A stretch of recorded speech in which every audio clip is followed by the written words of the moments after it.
Mr. President and fellow citizens of New York, address at Cooper Institute, New York, February 27th, 1860.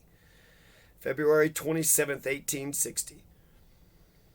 The facts with which I shall deal this evening are mainly old and familiar, nor is there anything new in the general use I shall make of them. If there shall be any novelty, it would be in the mode of presenting the facts and the inferences and observation following that presentation.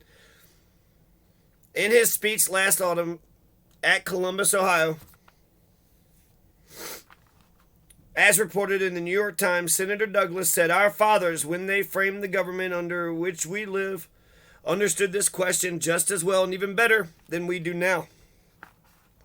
And I fully endorse this, and I adopt it as a text for this discourse. I so adopt it because it furnishes a precise and agreed starting point for discussion between Republicans and that wing of the democracy headed by Senator Douglas. It simply leaves the inquiry: what was the understanding those fathers had of the question mentioned? What was the frame of government under which we live? The answer must be the Constitution of the United States. That Constitution consists of the original framed in 1787, under which the present government first went into operation, and 12 subsequently framed amendments, the first 10 of which were framed in 1789. Who are our fathers that framed the Constitution? I suppose the 39 who signed the original instrument may be fairly called our fathers who framed that part of the present government. It is almost exactly true to say they framed it, and it is altogether true to say that they fairly represented the opinion and sentiment of the whole nation at that time. Their names, being familiar to nearly everybody and accessible to quite all, need not now be repeated. I take these 39 for the present as being our fathers who framed the government under which we live. What is the question which, according to the text, those fathers understood just as well and even better than we do now? It is this: does the proper division of local from federal authority or anything in the Constitution forbid our federal government to control as to slavery in our federal territories? Upon this, Senator Douglas holds the affirmative, and Republicans the negative. This affirmation and denial form an issue, and this question is precisely what the text declares our fathers understood better than we.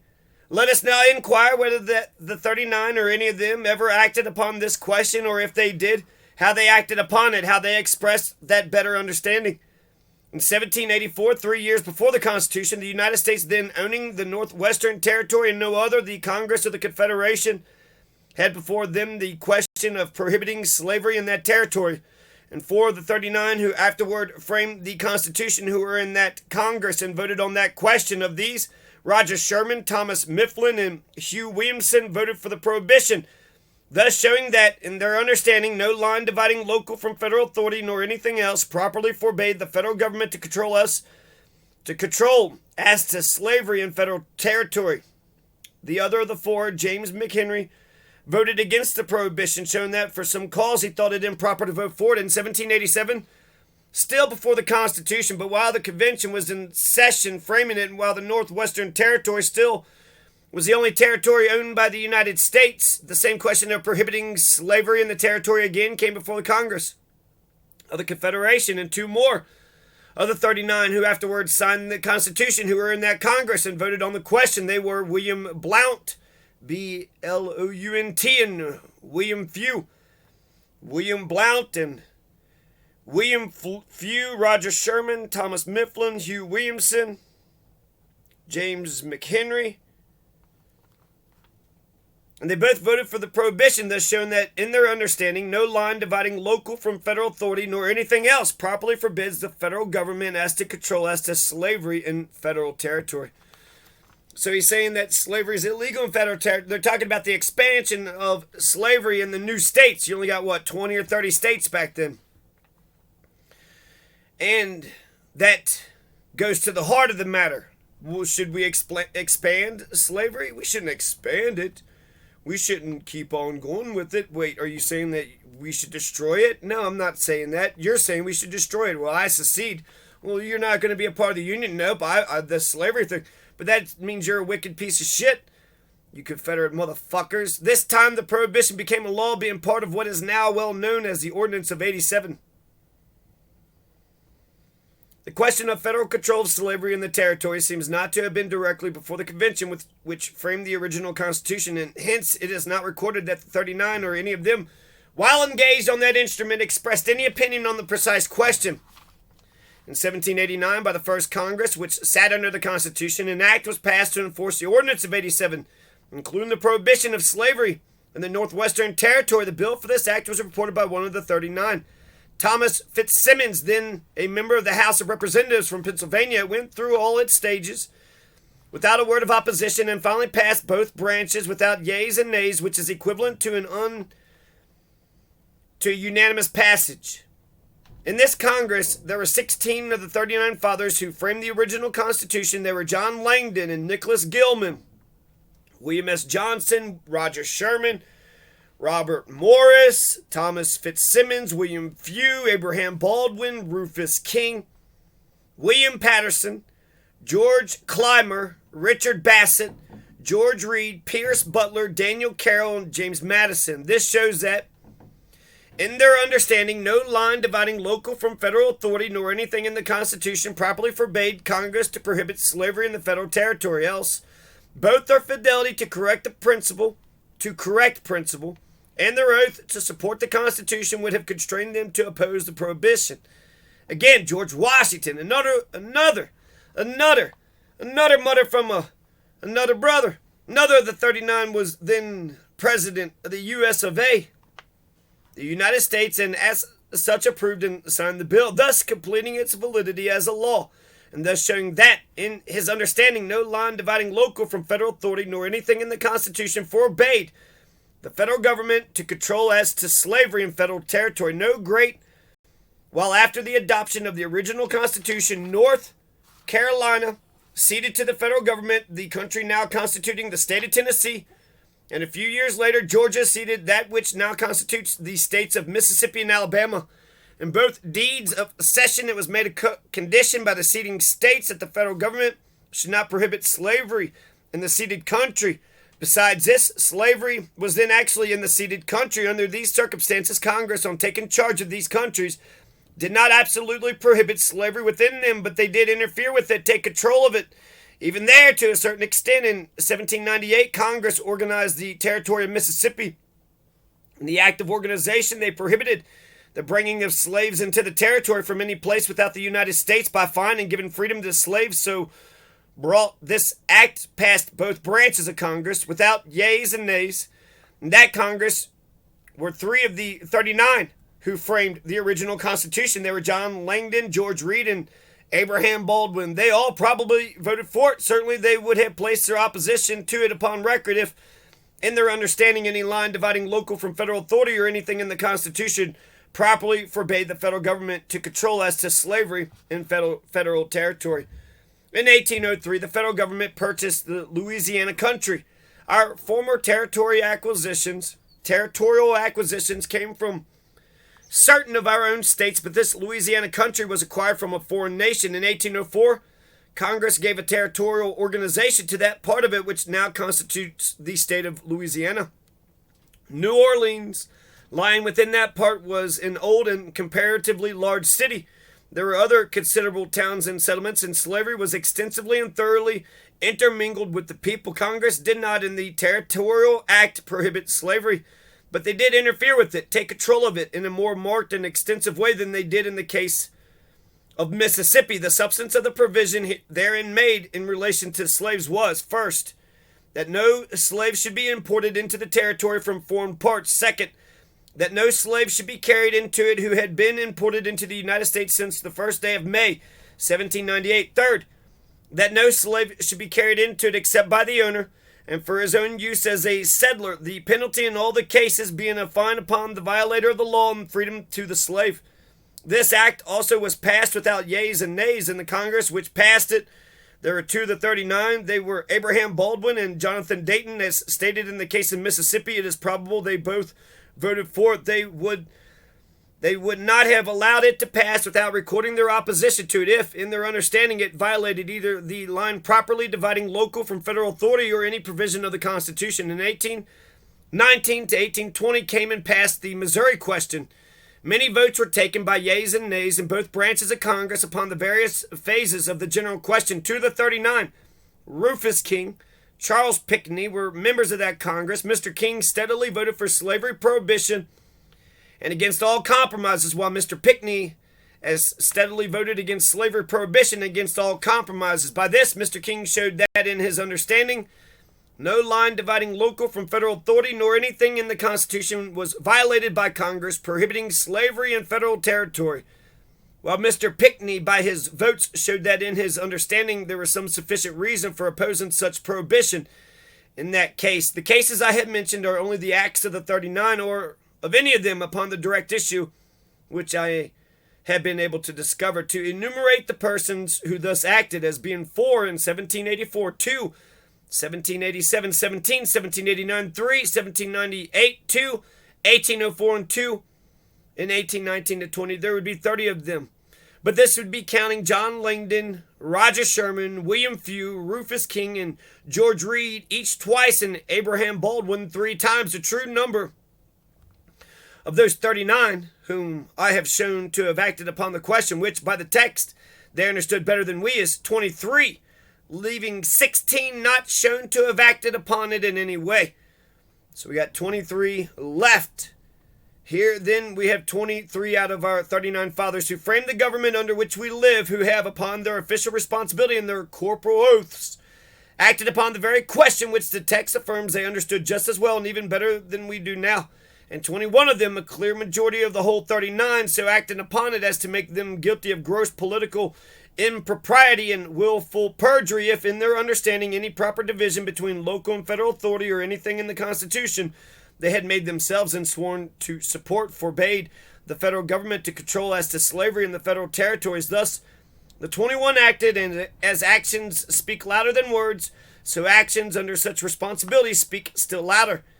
2 of the 23 voted against congressional prohibition of slavery in the federal territories in the instances in which they acted upon the question, but for what reasons they so voted is not known.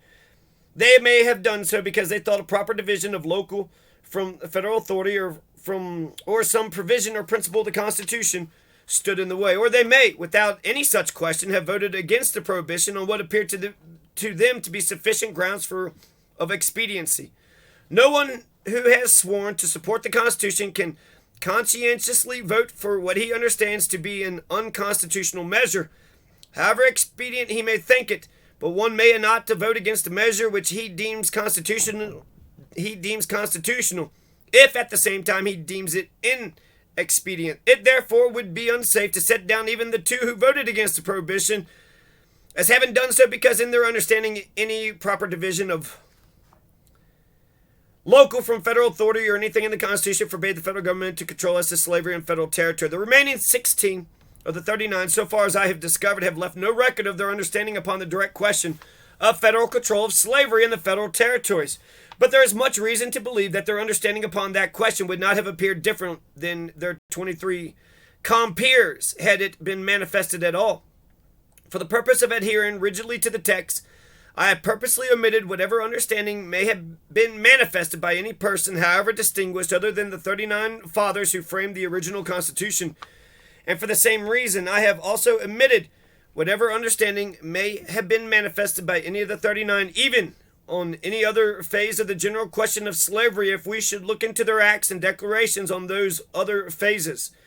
As the foreign slave trade and the morality and policy of slavery generally, it would appear to us that on the direct question of federal control of slavery in federal territories, the 16, if they acted at all, would probably have acted just as the 23 did. Among the 16 were several of the most noted anti-slavery men of those times, Dr. Franklin and Alexander Hamilton and Gouverneur Morris. Why, I didn't know all those anti-slavery. Gouverneur Morris, Gouverneur Morris, Dr. Franklin, Alexander Hamilton. While there is not one now known to have been otherwise, unless it may be John Rutledge of South Carolina. The sum of the whole is that of our 39 fathers who framed the original Constitution, 21, a clear majority of the whole, certainly understood that no proper division of local from federal authority nor any part of the Constitution forbade the federal government to control slavery in the federal territories, while all the rest probably had the same understanding. Such unquestionably was the understanding of our fathers who framed the original Constitution, and the text affirms that they understood the question better than we. But so far I have been considering the understanding of the question manifested by the framers of the original Constitution in and by the original instrument. A mode was provided for amending it. And as I have already stated, the present frame of the government under which we live consists of that original and 12 amendatory articles framed and adopted since. Those who now insist that federal control of slavery in the federal territories violates the Constitution point us to the provisions which they suppose it thus violates, and, as I understand, that all fix upon provisions in these amendatory articles and not in the original instrument. The Supreme Court, in the Dred Scott case, plant themselves upon the Fifth Amendment, which provides that no person shall be deprived of life, liberty, or property without due process of law, while Senator Douglas and his peculiar adherents plant themselves upon the 10th Amendment, providing that powers not delegated to the United States by the Constitution are reserved to the states respectively or to the people. Now it so happens that these amendments were framed by the first Congress which sat under the Constitution, the identical Congress which passed the act already mentioned, enforcing the prohibition of slavery in the Northwestern Territory. Not only was it the same Congress, but they were the identical same individual men who, at the same session, at the same time within the session, had under consideration and in progress toward maturity these constitutional amendments. And this act prohibiting slavery in all the territory the nation then owned. The constitutional amendments were introduced before and passed after the act enforcing the ordinance of 87, so that during the whole pendency of the act to enforce the ordinance, the constitutional amendments were also pending. The 76 members of that Congress, including 16 of the framers of the original Constitution, as before stated, were preeminently our fathers who framed that part of the government under which we live, which is now claimed as forbidding the federal government to control slavery in the federal territories. It is not a little presumptuous in anyone at this day. I'm sitting there thinking about the gods.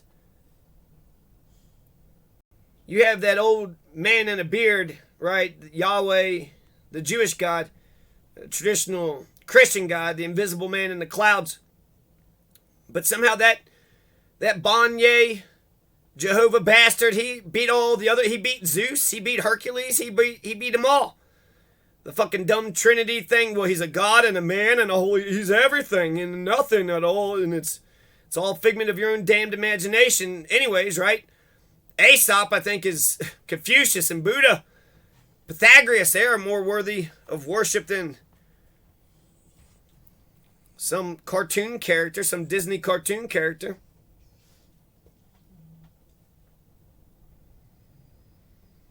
The 76 members of that Congress, including 16 of the framers of the original Constitution, as before stated, were preeminently our fathers who framed that part of the government under which we live, which is now claimed as forbidding the federal government to control slavery in the federal territories. Is it not a little presumptuous in anyone at this day to affirm that the two things which the Congress deliberately framed and carried to maturity at the same time are absolutely inconsistent with each other?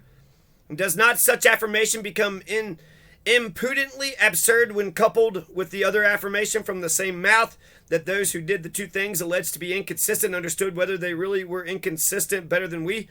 Better than he who affirms that they are inconsistent? It is surely safe to assume that the 39 framers of the original Constitution and the 76 members of the Congress which framed the amendments thereto taken together do certainly include those who may be fairly called our fathers who framed the government under which we live. And so assuming, I defy any man to show that any one of them in his whole life declared that in his understanding any proper division of local from federal authority or any part of the Constitution forbade the federal government to control as to slavery in the federal territories. I go a step further. I defy anyone to show that any living man in the whole world ever did prior to the beginning of the present century, and I might also say prior to the beginning of the last half of the present century, declare that in his understanding any proper division of the local from federal authority or any part of the Constitution forbade the federal government to control as to slavery in the federal territories. So it's pretty consistent, right? He's saying the federal government controls slavery in federal territories. And I don't think anybody disagrees with that, right? So the federal government controls slavery, and therefore the Congress decides the slavery question with, Kansas, Nebraska, Washington, Oregon, California, Oregon, Nevada, whatever. So, to those who now so declare, I give not only our fathers who framed the government under which we live, but with them all other living men within the century in which it was framed, among whom to search, they shall not be able to find the evidence of a single man agreeing with them. Now and here, let me guard a little against being misunderstood. I do not mean to say that we're bound to follow implicitly in whatever our fathers did. To do so would be to discard all the lights of current experience, to reject all progress, all improvement. What I do say is that if we would supplant the opinions and policies of our fathers in any case, we should do so upon evidence so conclusive and arguments so clear that even their great authority, fairly considered and weighed, cannot stand. And most surely not in a case whereof we ourselves declare they understood the question better than we. If any man on this day sincerely believes that a proper division of local from federal authority or any part of the Constitution forbids the federal government to control as to slavery in the federal territories, he is right to say so and to enforce his position by all truthful evidence and fair argument which he can. But he has no right to mislead others who have less access to history and less leisure to study it into the false belief that our fathers who framed the government under which we live were of the same opinion, thus substituting falsehood and deception for truthful evidence and fair argument. If any man at this day sincerely believes our fathers who framed the government under which we live used and applied principles in other cases which ought to have led them to understand that a proper division of local from federal authority or some part of the Constitution forbids the federal government to control as to slavery in the federal territories, he is right to say so, but he should, at the same time, brave the responsibility of declaring that, in his opinion, he understands their principles better than they did themselves, and especially should he not shirk that responsibility by asserting that they understood the question just as well and even better than we do now. But enough! Let all who believe that our fathers who framed the government under which we live understand this question just as well and even better than we do now speak as they spoke and act as they acted upon it. This is all Republicans ask. All Republicans desire in relation to slavery. As those fathers marked it, so let it be again marked as an evil not to be extended, but to be tolerated and protected only because of and so far as its actual presence among us makes that toleration and protection a necessity. Let all the guarantees those fathers gave it be not grudgingly but fully and fairly maintained. For this Republicans contend, and with this, so far as I know or believe, they will be content. Now, if they would listen, as I suppose they will not, I would address a few words to the Southern people. I would say to them, you consider yourselves a reasonable and a just people. And I consider that in the general qualities of reason and justice, you are not inferior to any other people. Still, when you speak of us Republicans, you do so only to denounce us as reptiles, or at the best as no better than outlaws. You will grant a hearing to pirates or murderers, but nothing like it to the so-called black Republicans. In all your contentions with one another, each one of you deems an unconditional condemnation of so-called black republicanism as the first thing to be attended to. Indeed, such condemnation of us seems to be an indispensable prerequisite, license, so to speak, among you to be admitted or permitted to speak it out, all. Now, can you or not be prevailed upon to pause and to consider whether this is quite just to us or even to yourselves? Bring forward your charges and specifications, and then be patient long enough to hear us deny or justify. You say we are sectional. We deny it. That makes an issue, and the burden of proof is upon you. You produce your proof, and what is it? Why, that our party has no existence in your section, gets no votes in your section. The fact is substantially true. But does it prove the issue? If it does, then in case we should, without change of principle, begin to get votes in your section, we should thereby cease to be sectional. You cannot escape this conclusion, and yet are you willing to abide by it? If you are, you will probably soon find that we have ceased to be sectional, for we shall get votes in your section this very year. You will then begin to discover, as the truth plainly is, that your proof does not touch the issue. The fact that we get no votes in your section is a fact of your making and not of ours. And if there be fault in that fact, that fault is primarily yours and remains until you show that we repel you by some wrong principle or practice. If we do repel you by any wrong principle or practice, the fault is ours, but this brings you to where you ought to have started, to a discussion of the right or wrong of our principle. If our principle put in practice would wrong your section for the benefit of ours or for any other object, then our principle We with it are sectional and are justly opposed and denounced as such. Meet us then on the question of whether our principle put in practice would wrong your section. And so meet it as if Hermes is even cooler than that old fucking bearded man. That bearded god, Yahweh in the fucking clouds, he's fat, old. I mean, he's an old wise man with a big long beard, big long Santa Claus beard. Can he even fight? Can he even stand up for himself? Can he even stand up for his family? Old ass fucking bearded fucking piece of shit pretending that his wisdom is somehow better than everybody else. I'm on high looking down. Zeus is on high looking down on everybody. Zeus is higher than that. Yahweh, Jehovah is like one of Zeus's little gods. It's kind of like you go rule over there, and Zeus would go ahead and rule the world. Okay, you stand over there. Zeus and Hermes and Apollo and Hercules, they got this taken care of. Okay, no Banye, no Allah, stand over there. Then you really believe? Do you accept the challenge? No! Then you really believe that the principle which our fathers who framed the government under which we live thought so clearly and right as to adopt it and endorse it again and again? He misspells endorse. Upon their official oaths, he spells it with an I instead of an E, is in fact so clearly wrong as to demand your condemnation without a moment's consideration. Some of you delight to flaunt in our faces the warning against sectional parties given by Washington in his farewell address. Less than 8 years before Washington gave that warning, he had, as President of the United States, approved and signed an act of Congress enforcing the prohibition of slavery in the Northwest Territory. No shit. Which act embodied the policy of the government upon that subject up to and at the very moment he penned that warning. And about 1 year after he penned it, he wrote Lafayette that he considered that prohibition a wise measure, expressing in the same connection his hope that we should at some time have a confederacy of free states. Bearing this in mind, and seeing that sectionalism has since arisen upon this same subject, is that warning a weapon in your hands against us or in our hands against you? Could Washington himself speak? Would he cast the blame of that sectionalism upon us who sustain his policy, or upon you who repudiate it? We respect that warning of Washington, and we commend it to you together with his example pointing to the right application of it. But you say you are conservative, eminently conservative, while we are revolutionary, destructive, or something of that sort. What is conservatism? Is it not adherence to the old and tired against the new and untried?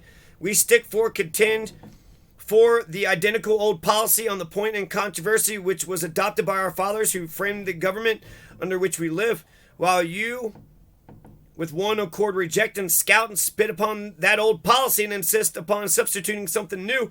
True, you disagree amongst yourselves as to what that substitute shall be. You are divided on new propositions and plans, but you are unanimous in rejecting and denouncing the old policy of the fathers. Some of you are for reviving the foreign slave trade, some for congressional slave code for the territories, some for Congress forbidding the territories to prohibit slavery within their limits, some for maintaining slavery in the territories through the judiciary, some for the great principle that if one man would enslave another, no third man should object, fantastically called popular sovereignty. But never a man among you is in favor of federal prohibition of slavery in federal territories, according to the practice of our fathers who framed the government under which we live. Not one of all your various plans can show a precedent or an advocate in the century within which our government originated. Consider, then, whether your claim of conservatism for yourselves and your charge of destructiveness against us are based on the most clear and stable foundations. Again, you say we have made the slavery question more prominent than it formerly was. We deny it. We admit that it is more prominent, but we deny that we made it so. It was not we, but you, who discarded the old policy of the fathers. We resisted and still resist your innovation. And thence comes the greater prominence of the question. Would you have that question reduced to its former proportions? Go back to that old policy. What has been will be again under the same conditions. If you would have the peace of the old times, readopt the precepts and policy of the old times. You charge that we stir up insurrections amongst your slaves. We deny it. What's your proof? Harper's Ferry? John Brown? John Brown was no Republican. You have failed to implicate a single Republican in his Harper's Ferry enterprise. If any member of our party is guilty in that matter, You know it or you do not know it. If you do know it, you are inexcusable for not designating the man and proving the fact. If you do not know it, you're inexcusable for asserting it, and especially for persisting in the assertion after you have tried and failed to make the proof. You need not be told that persisting in a charge which one does not know to be true is simply malicious slander. Some of you admit that no Republican designedly aided or encouraged the Harper's Ferry affair, but still insist that our doctrines and declarations necessarily lead to such results. We do not believe it. We know we hold to no doctrine and make no declaration which we were not held to and made by our fathers who framed the government under which we live. You never dealt fairly by us in relation to this affair. When it occurred, some important state elections were near at hand, and you were in evident glee with the belief that by charging the blame upon us, you could get an advantage of us in those elections. The elections came and your expectations were not quite fulfilled. Every Republican man knew that, as to himself at least, your charge was a slander, and he was not much inclined by it to cast his vote in your favor. Republican doctrines and declarations are accompanied with a continual protest against any interference, whatever with your slaves, or with you about your slaves. Surely this does not encourage them to revolt.